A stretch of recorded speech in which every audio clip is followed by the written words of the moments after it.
A recent study has found that women who carry a little extra weight live longer than the men who mention it.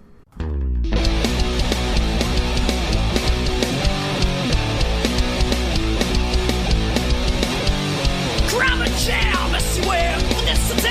It's my podcast. This guy's insane. Rock your brain. It's just a sound. A Steve here about.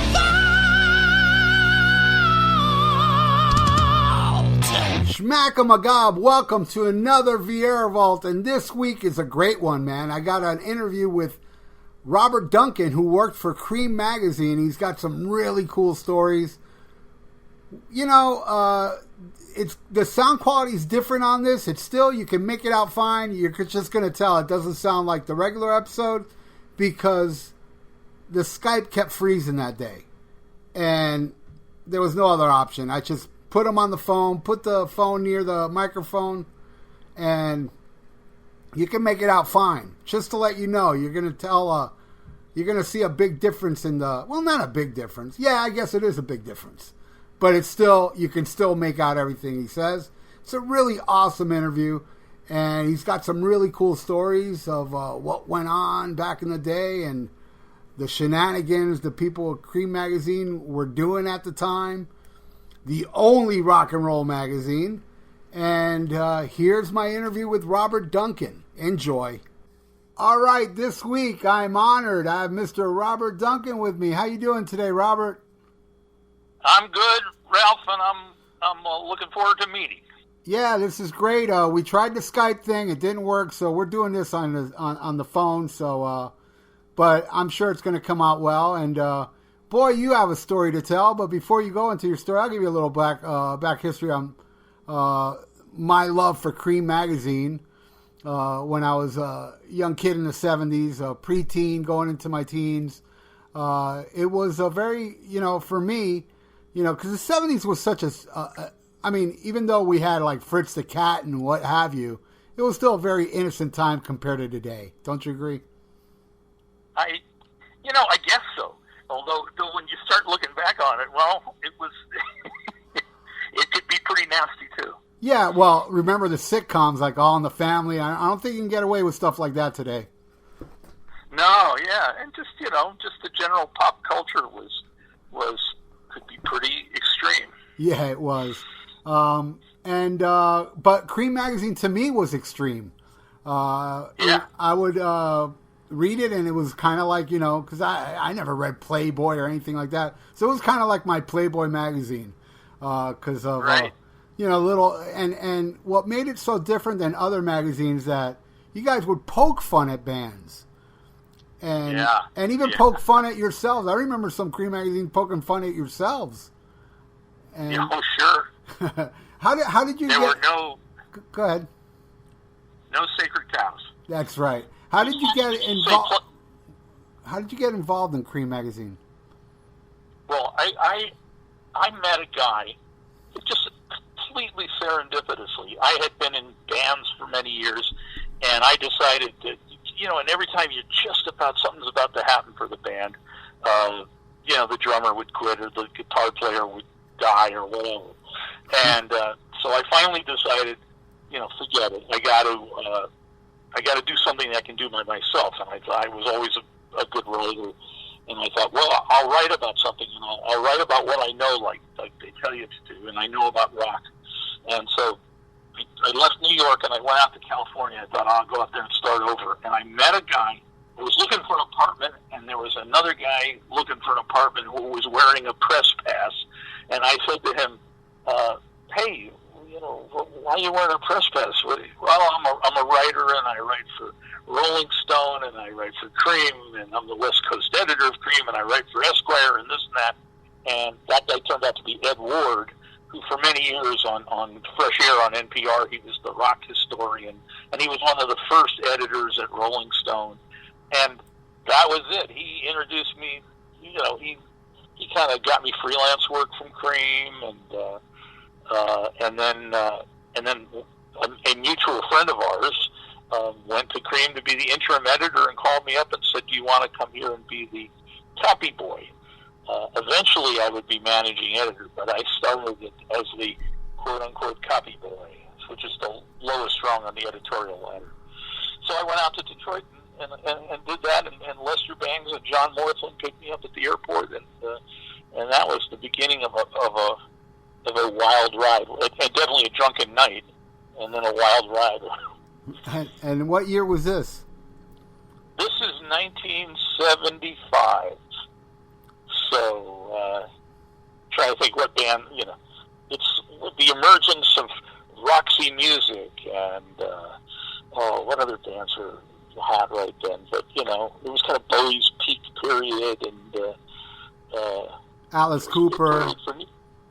Alice Cooper, yeah, true, and the Stooges had fallen apart, and the MC5 had fallen apart, but they still lived on in the hearts of everybody living in Detroit.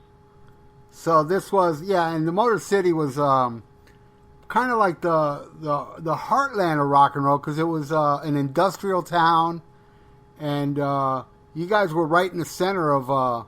You had a lot of bands to talk about at that time, and so you moved to Detroit to work for Creem? I did. Yes, I did. I was there about 18 months, and who would have known that, like 40-some years later, it still has some currency. Oh yeah, the legend lives on, and there is a documentary out now, correct, of the Creem Magazine? Yeah. Great new documentary, and you should definitely see it, because it's funny that, the actor Jeff Daniels, from Dumb and Dumber and many other things.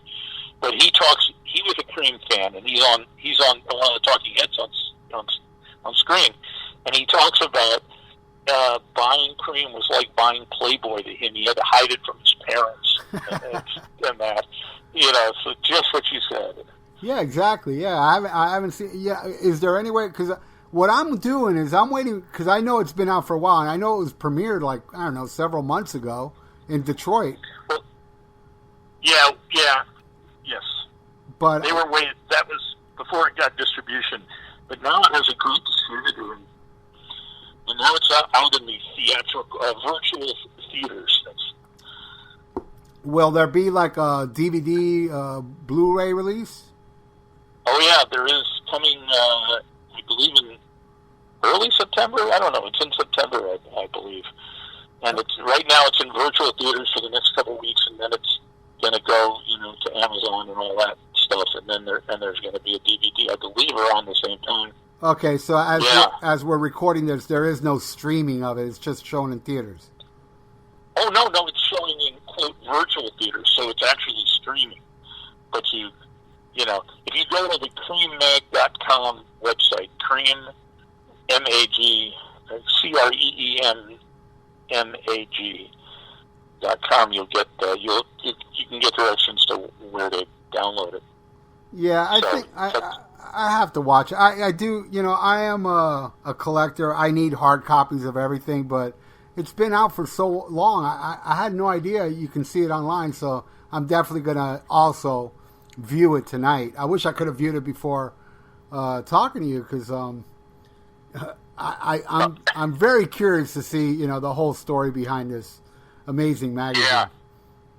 Yeah, it's a good. Well, it premiered a little over a year ago at South by Southwest, but then it was looking for a distributor, and they were very picky about distributors, so they didn't actually find one that they liked until this past June or so, and or May, I forget. And and it's the same guys who did that Laurel Canyon documentary, the Linda Ronstadt documentary that was recent. But they got a really good track record. So, and the movie has gotten fantastic press. So. Yeah, a friend of mine, you probably know him, his name Mark Cicchini. He actually went to the Detroit screening, and he could not stop talking how amazing it was. And yeah, it's really good. It's really good. They did a great job. Yeah. So I got to be story consultant. So while you were working there, was there any you don't have to name bands, but was there any bands that were like upset over some of the criticism or the jokes you guys would poke at certain bands back then? Oh, for sure. There are some bands that I think liked it because you get tired of people kissing your ass. But, I mean, there's a famous story that's told in the documentary of when one of the reviewers, Rick Johnson, who was a freelancer, but he could be funny as hell, and he could be nasty too. And he wrote a nasty review of the first Runaways album. And so Joan Jett wrote in an angry letter, said, "I'm coming up there to kick Rick Johnson's ass," and you know, how dare he? You know, and she did a very Joan Jett tough letter, and so yes, she definitely got mad. She's in the documentary too, talking about that letter. It's a fun moment, and of course, you know, all that stuff where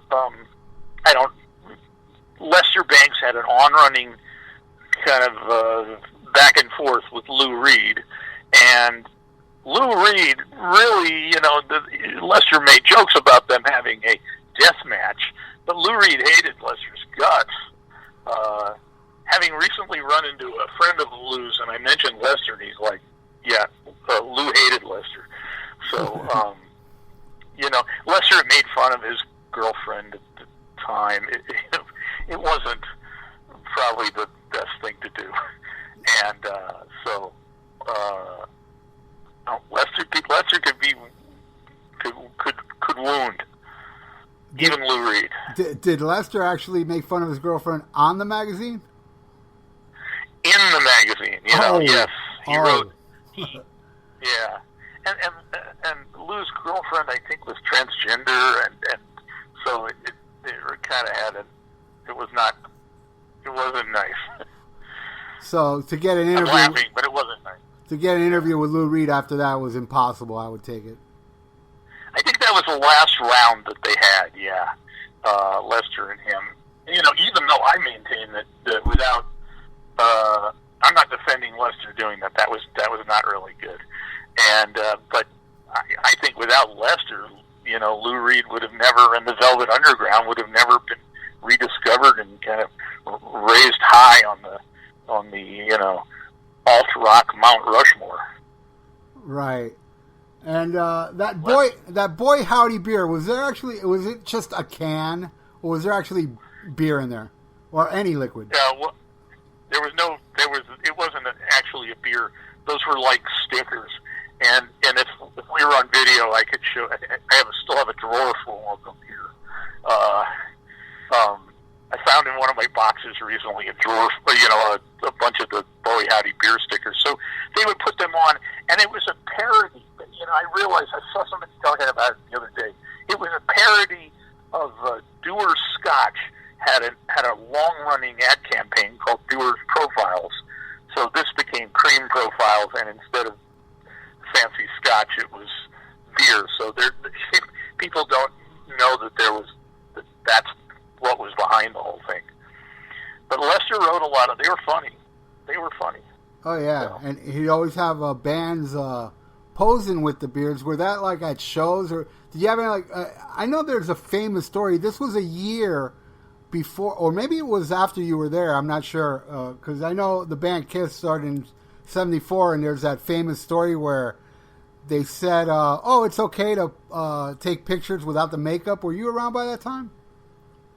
Well, I was there in like '75, and I knew them, and but somebody else told me this story. I either I'm forgetting this story or I never knew it.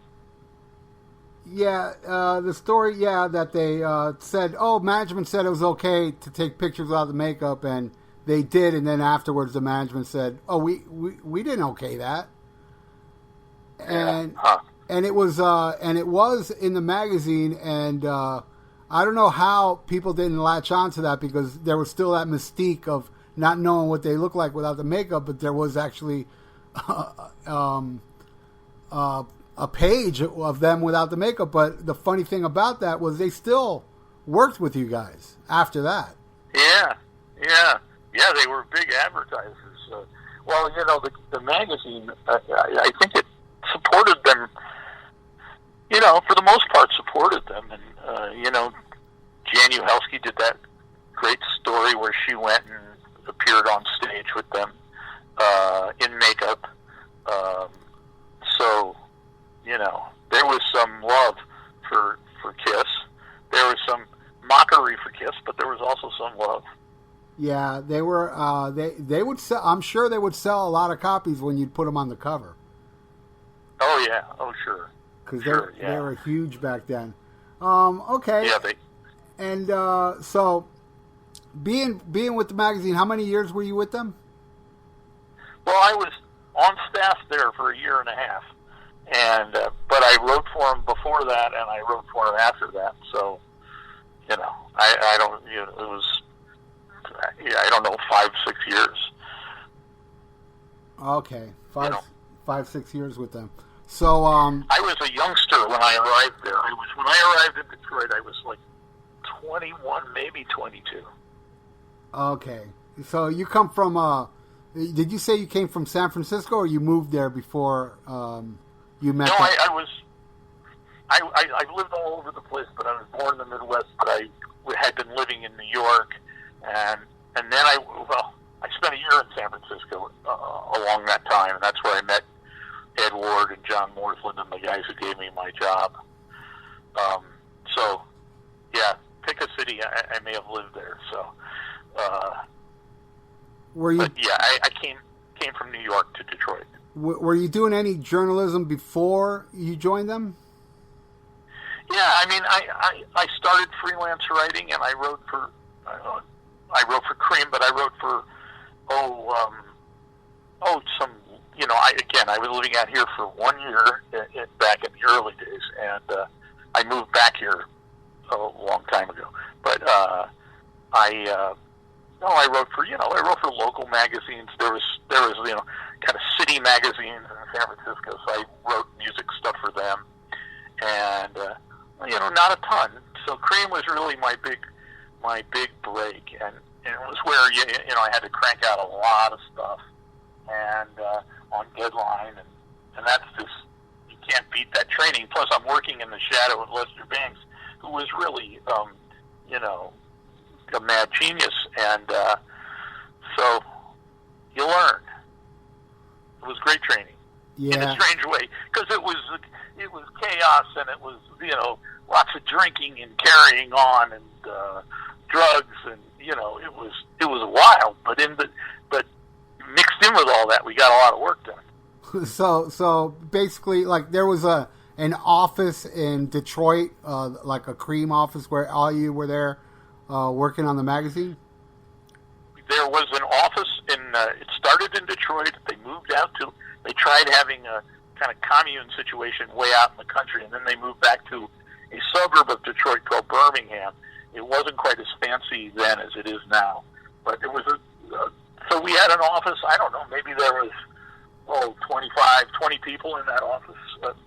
Part of 6 or 8 of them, the editorial staff, and the rest was business. Yeah, so we were all there up above the Birmingham movie theater, second floor, and Lester was there.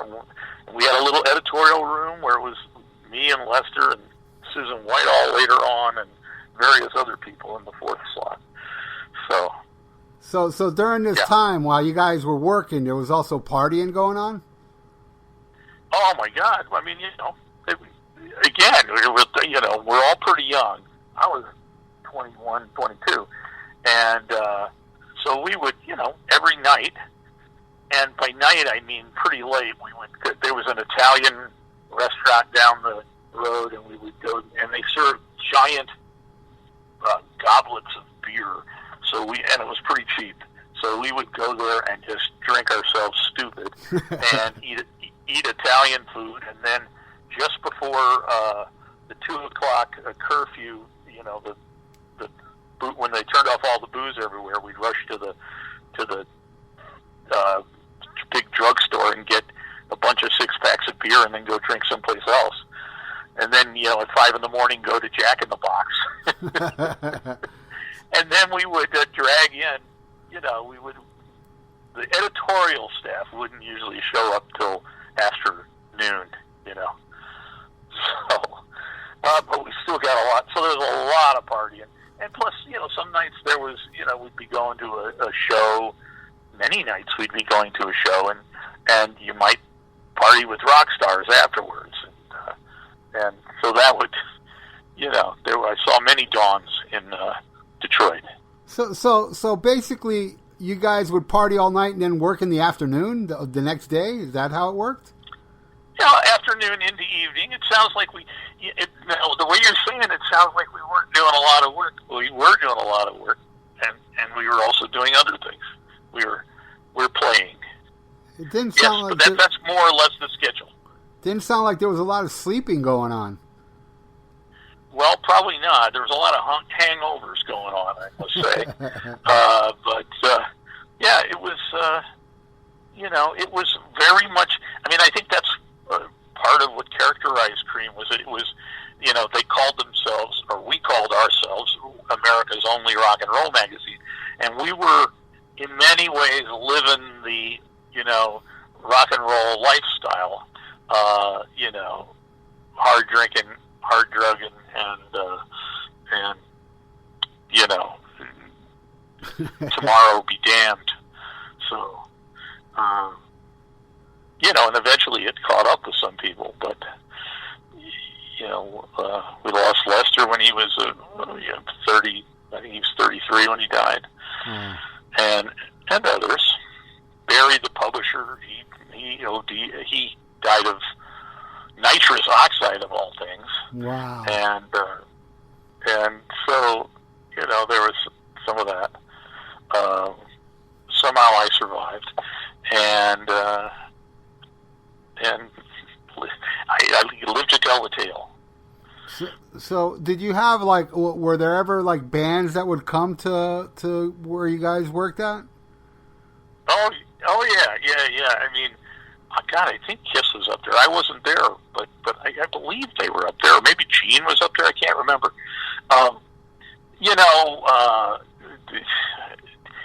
There's a great story told in the documentary about when Alice Cooper came up.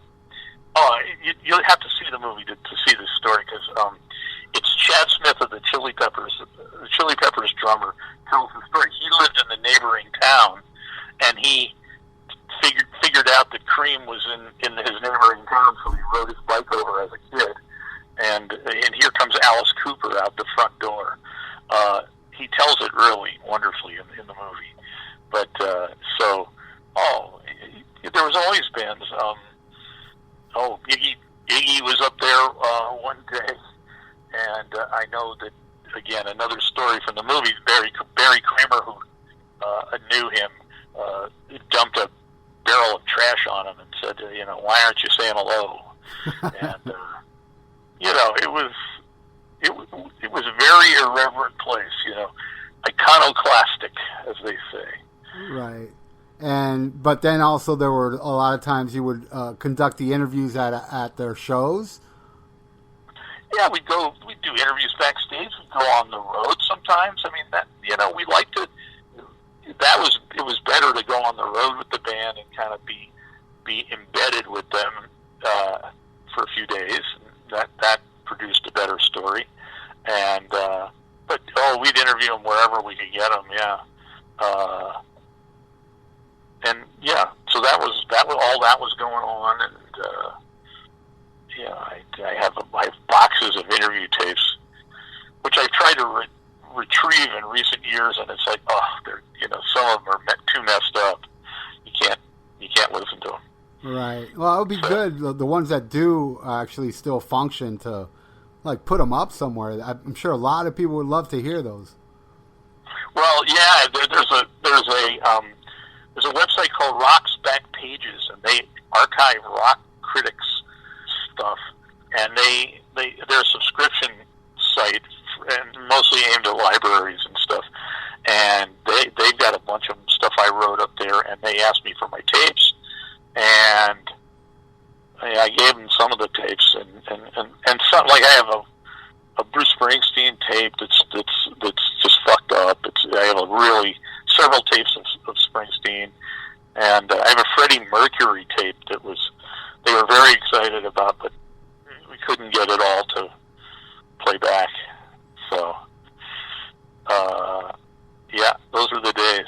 That's the bad thing about tapes, man. They don't. I think you have to bake them or something. Well, I don't even know those type of tapes. You can bake them because that was just regular cassettes. Cassette tapes. Yeah, little cassette tapes. Well, and I'm looking at some Creem because I still got the same magazines I've had since a little kid. I'm looking at one now. It says like Kissin' Tokyo. Did you guys go to Tokyo? Were you around by that time?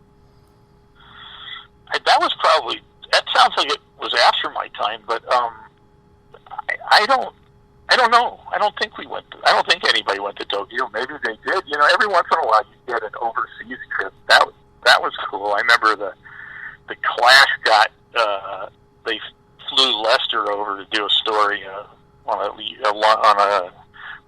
their British tour that they did, and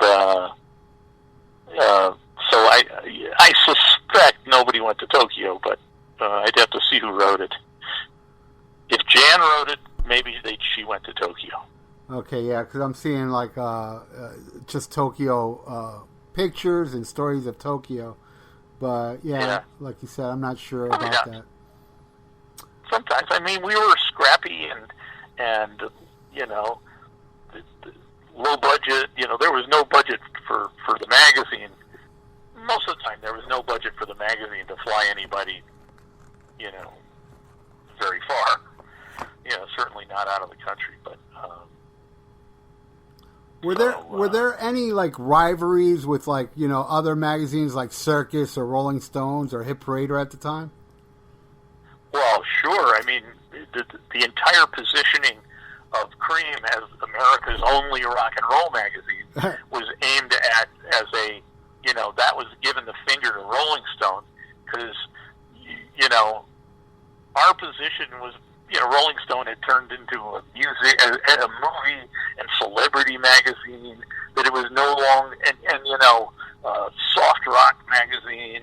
It was no longer, credible in the real rock and roll world. So that was almost the defining rivalry. The definition of Creem was in opposition to Rolling Stone, and Circus. For sure, and again, I wrote for all of them. I wrote for Circus at one point. In fact, I remember the publisher asked me, "Did I want to be the editor of Circus at one point?" And I didn't do it. But in Circus, it seemed like like Rolling Stone, Creem was willing to trash rock stars and trash their work. And to champion people who were kind of outsiders of the rock establishment, like the Velvet Underground or Lou Reed. And so, we thought that Circus was a little bit too industry cozy. We wanted to be, rebel outsiders, and that's how it was. That was the voice of the magazine, was rebellious and. No ass kissing. And basically, you all lived that lifestyle, so what you got from Creem Magazine was basically really rock and roll, Well, it's true. It really was. It was like writing it and living it. And I didn't myself learn. I came from a rock and roll band, so I didn't learn it from them, but I found a home there. It was the pretty much the wildest office job you could ever have. That's great. And so what have you been doing since Creem Magazine? Well, I went. I after I left Creem, I was a freelancer for like 10 years, and I wrote for. There's not a music magazine that ever existed that I didn't write for, and I had columns in a few of them, and I wrote a bunch of books. I wrote the Kiss book in '78. I wrote a book called The Noise in '84. I wrote a book. It was supposed to be called The Rock and Roll Book of the Dead, but it was they changed the title to Only the Good Die Young. I didn't really want a Billy Joel title as my book title, but whatever.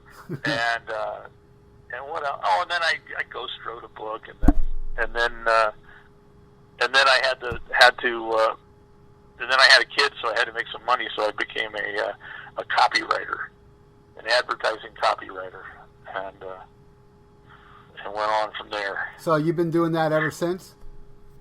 Well, I've been doing that for a long time. Yeah, I moved out here to San Francisco.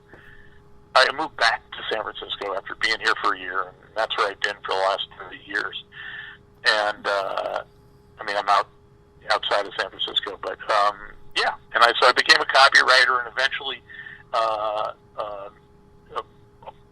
young partner and I started our own ad and design firm, and one of the things we did was also start a record company, and eventually, and now we've had that for 30 years.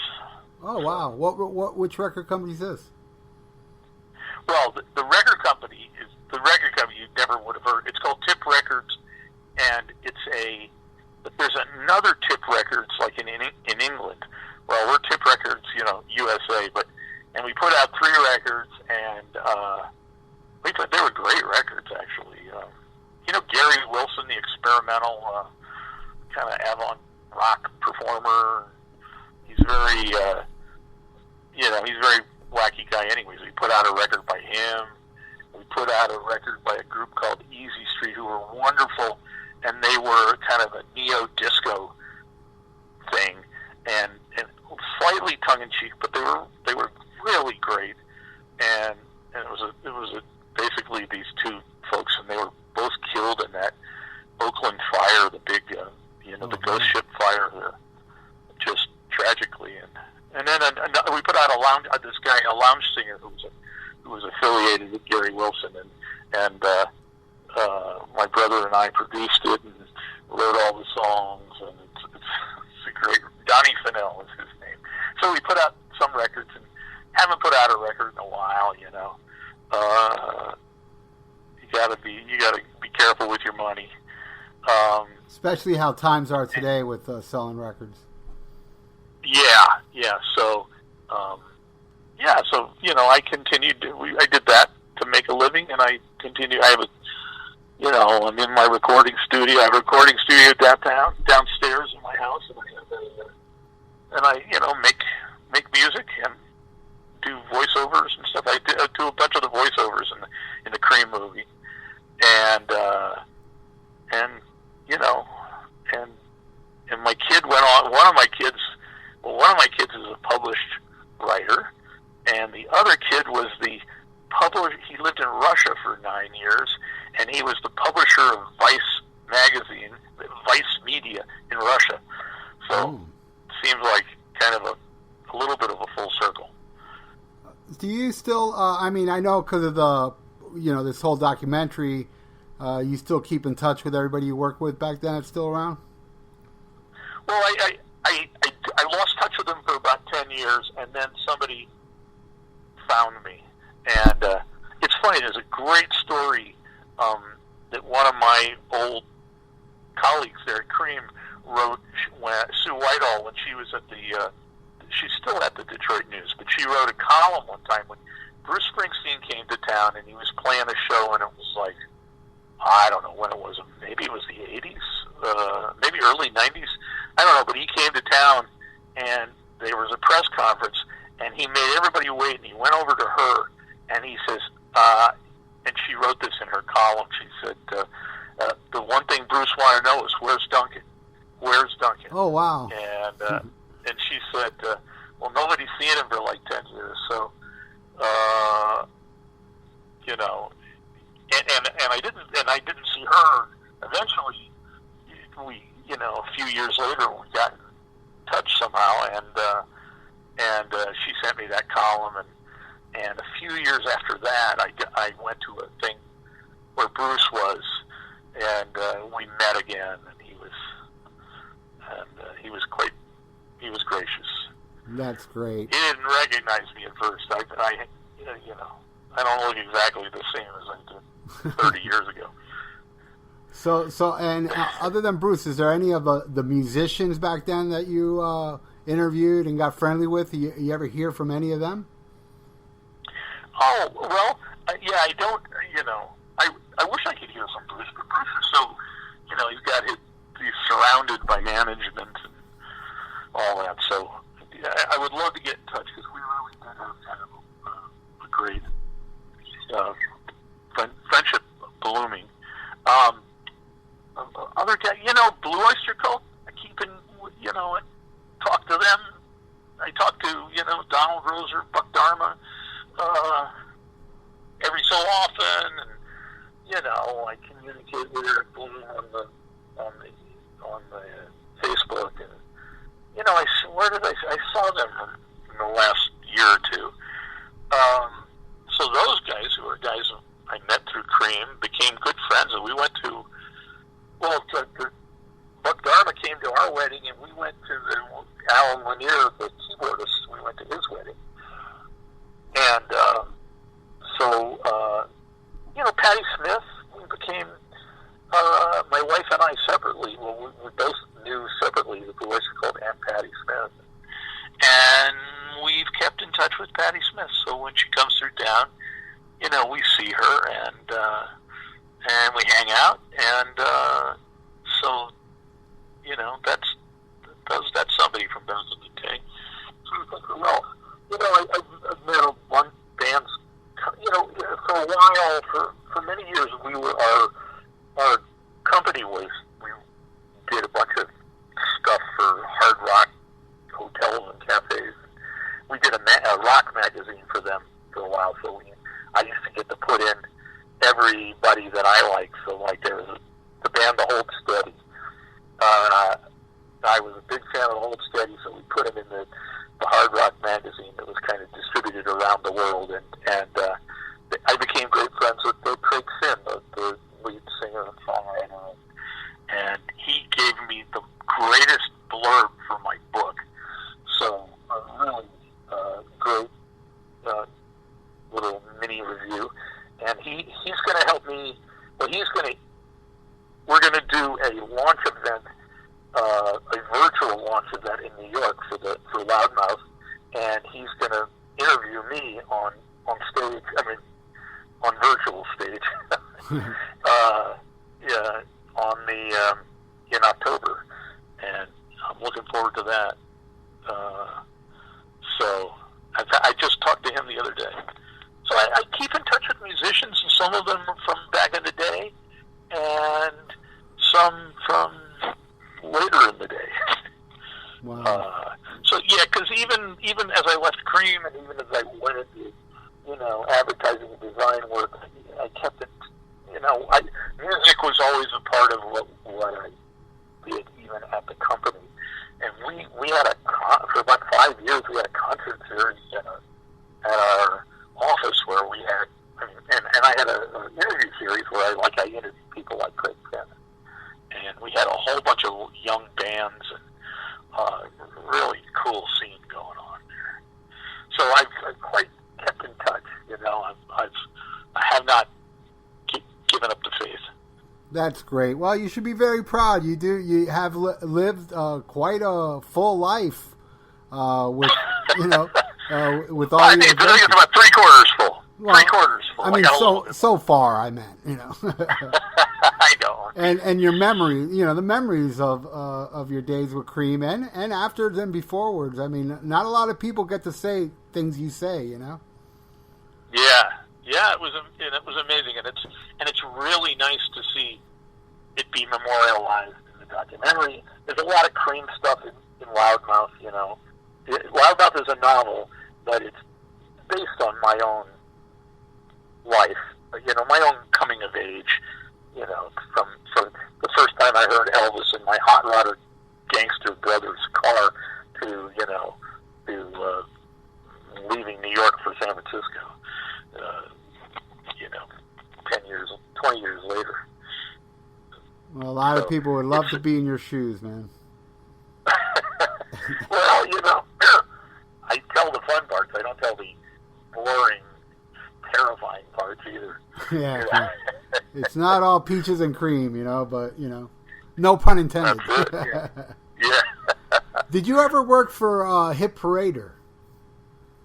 I think along the way I wrote something for them. I believe. I literally, there's probably not a magazine I didn't write for, and I think Hit Parader was one of them. I may have written a couple of things, but I never worked on staff there. The only magazine I worked on staff was Creem. And like I said, it was a wild office job. I tell you, it spoils you for other jobs. You go get another job, it's like, oh shit, this jobs suck. I didn't know they suck. So, whatever. You actually had to work. at our company, it's people come to interview us now about the company because it's a wacky company. We have all this music. We have our own bar. We have and I say, well, it's kind of based on Creem.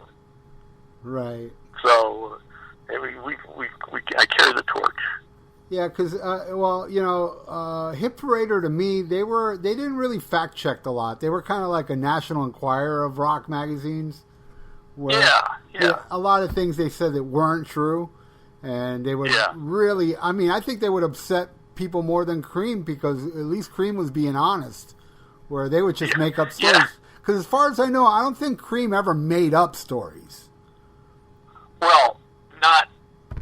We definitely did make up stories, but that was to be funny. Yeah, well, yeah, I mean, in a joking way, but they would say, this band member joined this band where it wasn't true, or this band's having problems, like the inside stuff. I don't think Creem ever got involved in that, though I never seen it, Well, when I was coming up, Hit Parader was around forever, and I always thought of it as kind of it was a magazine for teeny boppers, mostly for teenage girls, Right. So, that was before Rolling Stone. I mean, when Rolling Stone arrived, it was like, oh shit, a real magazine. It's not just a teeny bopper thing. Right. And then Rolling Stone kind of went south, and Creem rose. Yeah, Rolling Stone for me was always kind of an elitist type of magazine. That's how I saw them. I never really followed Rolling Stone. I mean, Creem was my magazine. That's when I would gravitate to, because it spoke to me more than how these people would dictate what good music is and what's not. Where Creem would publish stuff of bands that they didn't even like. They didn't care. Yeah, it's true. And I love that about them. Well, Robert, it was fun. Well, you've got to see that documentary and read Loudmouth while you're at it. I will. Is there anything you'd like to plug? Yeah, I'm just plugging my book. It comes out October 6th, but you can pre-order it all over the place, any place now. Like Amazon and so forth? Amazon, bookshop.org, my website has DuncanWrites.com has a buy tab, and you'll see. I'm not selling them there, but there's a link to all the places you can pre-order it right now. And when it comes out on October 6th, it's published by a New York publisher, and it's going to be the company called Three Rooms Press, and it's going to be it'll be in bookstores everywhere. It's distributed by the biggest independent distributor in the world, so the book will be everywhere. Great. Can you tell the people what what the book's about?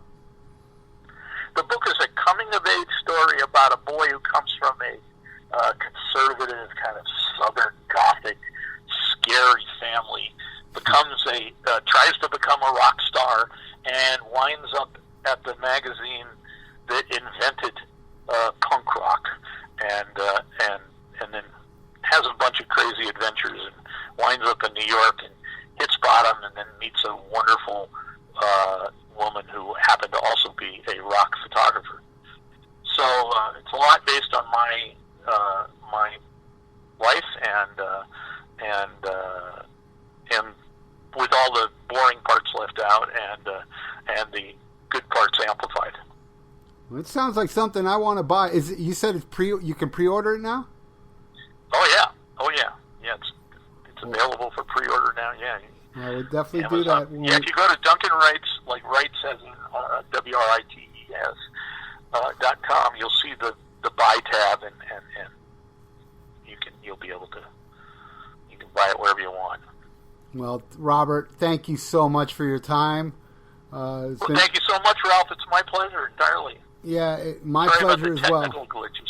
I never. Okay. Yeah, well, it's. I'm sure it's going to sound fine, but yeah, I just want to say that your part in Creem, just to let you know that magazine helped me a lot through my preteens and my early teens, and I just want to let you know how special that magazine was for me, and it was an honor talking to you, my friend.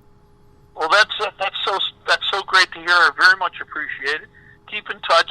See that damn documentary. You just got to go. I'm going to do. Put it on tonight. I'm doing it tonight. I promise you. And can I pre-order? Can I pre-order the hard copy now, or do I have to wait? You can pre-order Loudmouth now. Yeah. Oh, the hard copy of the movie. Yeah, the documentary. I don't know. I think it's still. I don't know. If you go to Creem Mag, so that's got two M's in the middle, creammag.com, they got all that. That's run by J.J. Kramer, who's the son of the publisher who was there when I was there, and he's the producer of the documentary. And so all information Creem is there. I will do it, and I promise you, I will not only watch the movie tonight, but I am going to pre-order Loudmouth as well tonight. Well, I appreciate it, but we'll keep in touch. Or if I can do anything for you, let me know. And or if you ever want to talk again, I like to talk. I would love to do that. So, Robert, again, thank you so much for your time, and pleasure's mine. Thank you very much. And all the luck to you, my friend. Okay, you too. Okay, take care. Bye-bye. Bye-bye. What a great guy Robert is, man. A lot of cool stories. Hope you enjoyed it as much as I did. I thought it was great. Now, it's time to go into, the Vieira Vault.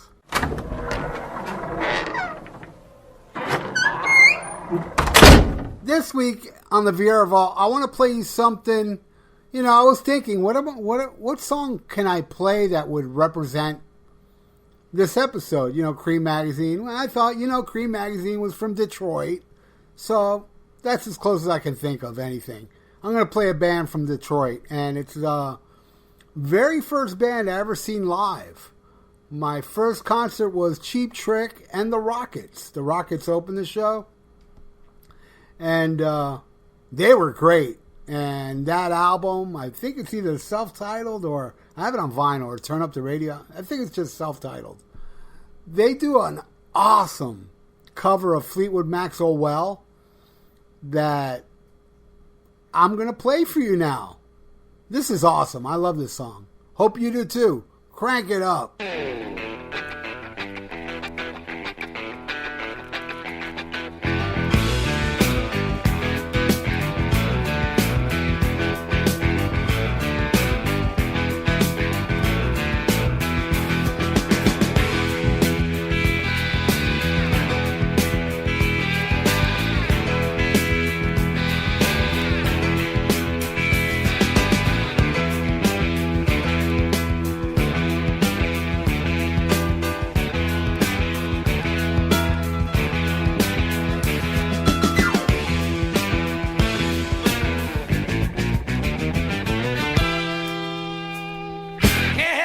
Shape I'm in, I can't sing, I ain't pretty, and my legs are thin. Don't ask me what I think of you, I might not give the answer that you want me to.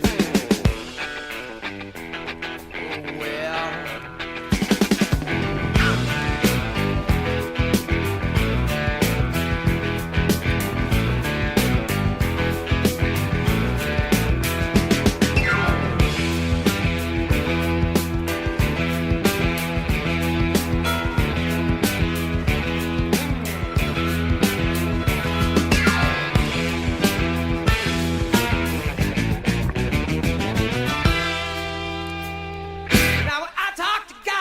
Understand, he said, stick by me, I'll be your guiding hand. Don't ask me what I think of you, I might not give the answer that you want me to.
the Rockets with their Fleetwood Mac cover, Oh Well.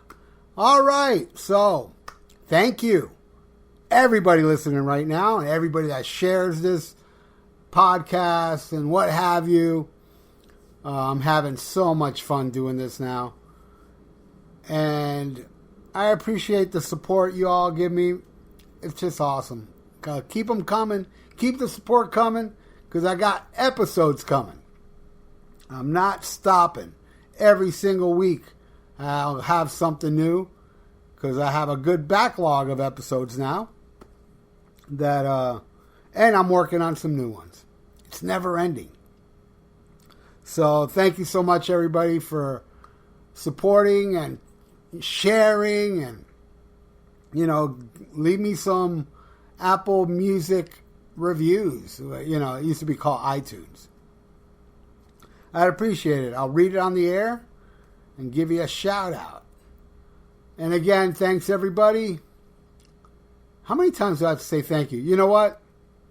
I can't say it enough, because I thank you. If the sun refused to shine, I will still be loving you. And check out my YouTube page, Almost Human, the Dr. Fuck Show on thatmetalstation.com on Thursday nights at 8 p.m. Eastern Time. And what else? This podcast belongs to them. I'm usually on there talking King Diamond. I think I've been on every King Diamond episode so far, and Merciful Fate. And, a big shout out to Wayne Noon from Rat Salad Reviews, who also carries the Vieira Vault now. Check out Rat Salad Reviews. They got a lot of killer, different kind of podcasts. And maybe I should, you know what? I'm going to play out a commercial from Rat Salad Reviews. Tack it on to the end of this. Why not? The guy supports me. I have to support him. Till next time, everybody, schmack 'em a gob. Looking for some new podcasts to listen to? Well, Rat Salad Review Network has plenty of shows to choose from. Like Rat Salad Review, where they discuss the latest rock and metal news, as well as interviews and albums. Album versus Album, the King Diamond Podcast, with Wayne Noon, Greg Noggle, and sometimes this guy. Schmack 'em a gob! Ralph Vieira is also on our network with the Vieira Vault. There's also Old Man Metal's Musings, where he discusses heavy metal and beer.